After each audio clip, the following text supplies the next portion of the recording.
বিশ্বাস করেন ভাই, আমার থেকে এই যে এখন যে আমার পিছনে ব্যাকগ্রাউন্ডটা দেখতেছেন, এর থেকে নিরাপদ কোনো স্থান আমি মনে হয় না যে আমার কাছে আছে। কারণ বাংলাদেশের বর্তমান যে অবস্থা, কোনো ভালো পজিশানে বা কোনো খোলামেলা জায়গায় তো ভিডিও করা যায় না, ভিডিও বানানো যায় না।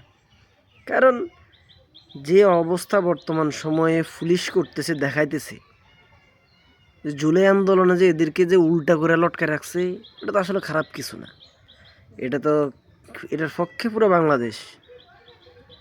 দুই একজন আফসোস করে, তারা কারা?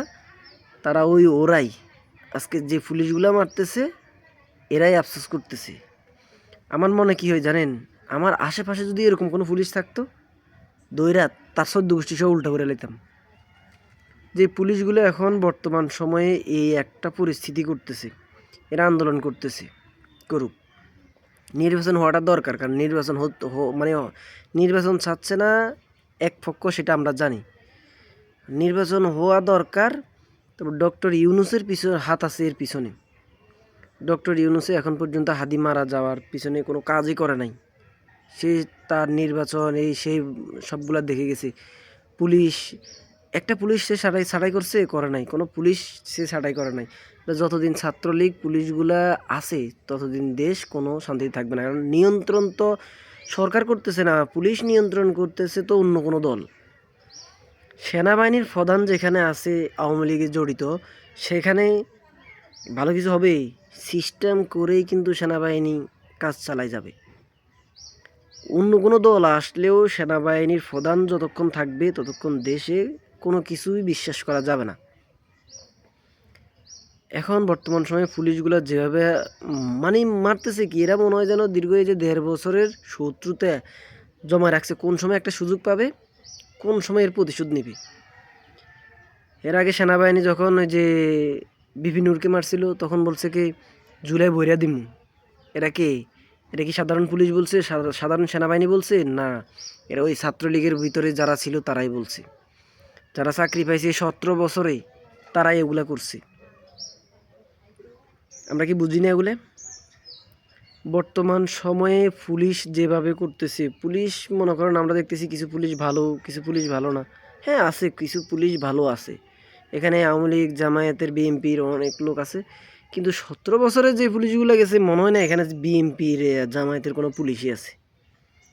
যেগুলো কিছু আছে বিবেকবান লোক, যারা বিবেকবান তারা অন্তত চিন্তা করে কাউকে মারার আগে।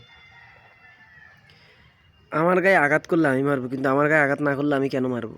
আর আমি আঘাত করলেও আমি এটা সহ্য করবো, কারণ আমার গায়ে একটা পোশাক আছে। সরকার নির্দেশ দিছে এটা খালি করার জন্য, ভালো কথা নির্দেশ দিছে, কিন্তু এইভাবে মারতে কইছি? তোরা তো যেভাবে মারতেছ, এটা ফঙ্গু করার লাগে মারতেছস, মারালানলাই মারতেছস। এখন কইবি তো ওই যে অন্য কোনো দলও এটার পিছনে ফেলাইতেছে আওয়ামী লীগের দোষ দেওয়ার লাগে। আমি বাইরে থেকে যদি কেউ গুলিও করে, তার কথা আমি মানবো না। কেন? কারণ আমার চোখের সামনে পুলিশ ফিরতেছে, আমার চোখের সামনে পুলিশ মারতেছে। তাহলে আমি বাইরের কেউ গুলি করুক, সে ছাত্রলীগ না কে, আমার জানার দরকার নাই। পুলিশ, পুলিশের মধ্যেই ছাত্রলীগ আছে, তাহলে আমার অন্য কিছুর দরকার নাই। তো নির্বাচন হোক, সমস্যা নাই। ছাত্রলীগগুলো ছাঁটাই না করলে নির্বাচনে ভালো কোনো দিকই আমি মনে করি না হবে। এইখানে সুযোগ পাইলে বর্তমানে মানে ভবিষ্যতে যে সরকার আসবে, সেই সরকারও মারবে।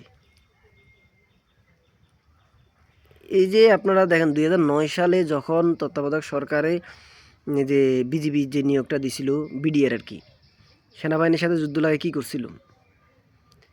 ওই সময় যতগুলা লোক নিয়োগ দিছে, আমার ভাই নিজে, আমার বড় ভাই বিজিবিতে চাকরি হয়েছিল, ওখান থেকে চাকরিটা শেষ।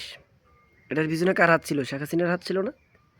শেখ হাসিনা চাইছে যে এখানে আমার পছন্দের লোক ছাড়া অন্য কোনো দলের লোক থাকতেই পারবে না, আমি আমার দলের লোক ঢুকাবো, বিশ্বস্ত লোক সবগুলা। তারপরে এই 17 বছরে সেইভাবেই কার্যক্রম করে গেছে। 17 বছরে কি সে আপনি 1.5 বছরে সব সমাধান করবেন? সেটাও হবে না।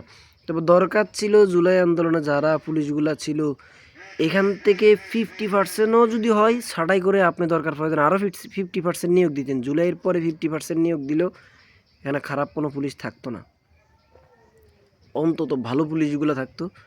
কারণ এখানে তো আওয়ামী লীগ ছাত্রলীগ কেউ দেশেই ছিল না, মানে যে পুলিশে যোগ দিবে এরকমই ছিল না। কারণ এর আগে ছাত্রলীগগুলো ঢুকাইছে, তাদের আইডেন্টি দেখি যে সে দল করে তারা নিছি, এরকম। বাংলাদেশ ভালো হবে না ভবিষ্যতে, যে রাজনীতি হোক, যে সরকারি আসুক, সংস্কার হবেই না। কারণ হাসনাত আবদুল্লাহর দেখেন এখন নির্বাচন নিয়ে ব্যস্ত, এখন টাকার কাছে সে বিক্রি হয়ে গেছে। সে এখন জামাত করে, এরপরে দিয়ে যে বিএনপির লোকদের গালিগালাজ করতেছে, আরও কত কিছু বলতেছে না। করুক সে ব্যক্তি, সে যদি একজন সমন্বয়ক হিসেবে কাজ করতো তারা মানুষ আরও ভালো জানতো। এখন রাজনীতিতে জড়াই গেছে কি কারণে? রাজনীতি ভালো মানুষও জড়ায় না, রাজনীতি জড়ায় কারা? যারা টাকা কামায় তারা। সে টাকা পাইছে, রাজনীতিতে জড়াই গেছে, শেষ। এখন সে রাজনীতি হওয়ার পরে দেশের জন্য কি করবে সেটা হচ্ছে পরের বিষয়। আগে দেশ নিয়ন্ত্রণে নাই, তোমরা আছো রাজনীতি নিয়ে। হাদি মারা গেছে, হাদির জন্য আজকে আরো কতজন মায়ের খেতে আছে, তোমরা রাজনীতি নিয়ে পাবলিশ করতেছো। তোমরা চাইলে এই পুলিশগুলো লটকা দিতে পারো, আবার জুলের মতো।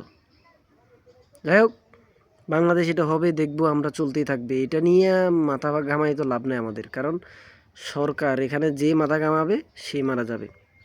আমাদের দরকার টাকার, আমরা টাকা পাবো, সাইড কাটি চলে যাবো, শেষ। এটাই বাংলাদেশ।